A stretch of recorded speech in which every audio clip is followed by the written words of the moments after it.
വായിക്കുന്ന ഒരു പെണ്ണിനെ, ഒരുപാട് വികാരഭരിതയാവുന്നൊരുവളെ, ഒരെഴുത്തുകാരിയെ ഒരിക്കലും പ്രണയിക്കരുത്. പഠിച്ചവളെ, മാന്ത്രികതയുള്ളവളെ, മായാവിനിയെ, ഒരു കിറുക്കത്തിയെ ഒരിക്കലും പ്രണയിക്കരുത്. ചിന്തിക്കുന്നവളെ, താനെന്താണെന്ന് സ്വയം തിരിച്ചറിഞ്ഞൊരുവളെ, പറക്കാനറിയുന്നവളെ, തന്നെപ്പറ്റി അത്രമേൽ വലിയ ഉറപ്പുള്ളൊരുവളെ പ്രണയിക്കരുത്.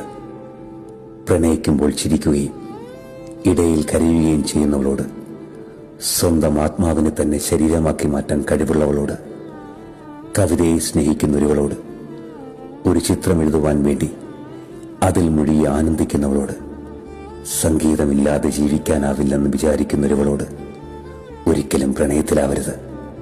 എന്തെന്നാൽ അങ്ങനെയുള്ളൊരു പെണ്ണുമായി നിങ്ങൾ പ്രണയത്തിലായാൽ അവൾ നിങ്ങളോടൊരുമിച്ച് സഹവസിച്ചാലുമില്ലെങ്കിലും, അവൾ നിങ്ങളെ പ്രണയിച്ചാലുമില്ലെങ്കിലും ശരി, അങ്ങനെയുള്ളവരിൽ നിന്നും ഒരു മടങ്ങിപ്പോക്ക് നിങ്ങൾക്കൊരിക്കലും സാധ്യമല്ല.